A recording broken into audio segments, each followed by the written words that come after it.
Eh bien, Nigel Farage riposte face au comportement épouvantable que nous avons vu de la part des hauts responsables travaillistes tout au long de leur congrès.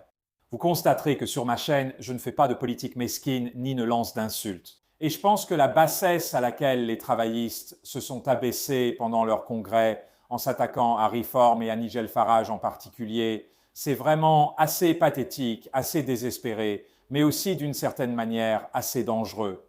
Et Nigel Farage a répondu à ce genre de torrent d'insultes que nous avons vu.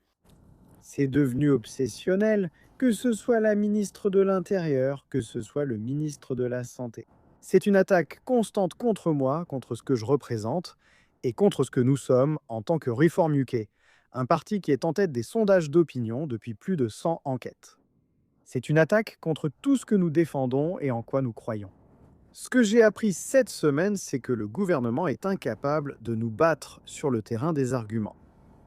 Et par conséquent, le Premier ministre a décidé de descendre dans la boue, entraînant tout son cabinet avec lui. Soyons clairs, Reform veut que les migrants illégaux soient expulsés de notre pays. Et pendant que je parle, 400 autres ont traversé la Manche aujourd'hui. Reform veut que le système d'allocation soit réservé aux citoyens britanniques, uniquement aux citoyens britanniques, pas aux ressortissants nés à l'étranger. Reform veut que les criminels étrangers soient expulsés de notre pays, dès que possible.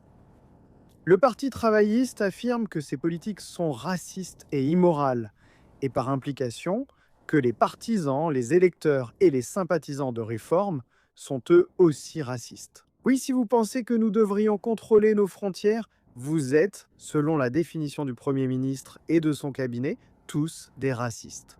Maintenant, d'habitude, je ne m'inquiète pas des insultes qu'on me lance. Je m'y suis un peu habitué au fil des dernières années. Mais accuser des millions de personnes d'être racistes, c'est vraiment un coup très, très bas. Pourquoi? Eh bien, ce genre de discours va inciter et encourager l'extrême gauche radicale. Je pense à Antifa et à d'autres organisations de ce type. Cela menace directement la sécurité de nos élus et de nos militants. Et franchement, à la suite de l'assassinat de Charlie Kirk, je pense que c'est une honte absolue. Je pensais autrefois que le Premier ministre était un homme décent, quelqu'un avec qui je pouvais parler et discuter. Nous pouvions être en désaccord sur notre vision du monde, mais je le considérais comme un être humain profondément décent. Je suis complètement choqué par son comportement. J'espère que lorsqu'il se réveillera demain matin, il aura honte de ce qu'il a fait. C'est un dernier coup désespéré d'un Premier ministre qui est en grande difficulté. Donc oui, écoutez, je pense que le désespoir dont le Parti travailliste a fait preuve est en fait assez dangereux à bien des égards. Je pense que cela en dit long sur la façon dont ils perçoivent Reform, sur la façon dont ils voient les millions et millions de personnes patriotes qui se tournent maintenant vers Reform, y compris bien sûr de nombreux anciens électeurs travaillistes. Oui, il nous reste un certain temps avant les élections générales, mais n'oubliez pas qu'il y a un grand nombre d'élections prévues l'année prochaine, y compris les élections au Parlement gallois, où vous pourriez voir le Parti travailliste complètement écrasé dans les urnes. Je ne pense pas que les insultes et les attaques mesquines du Parti travailliste vont être bien perçues du tout. Écoutez, je ne suis pas du tout une personne vindicative. Mais Reform donnera une leçon à Keir Starmer et au Parti travailliste en mai prochain.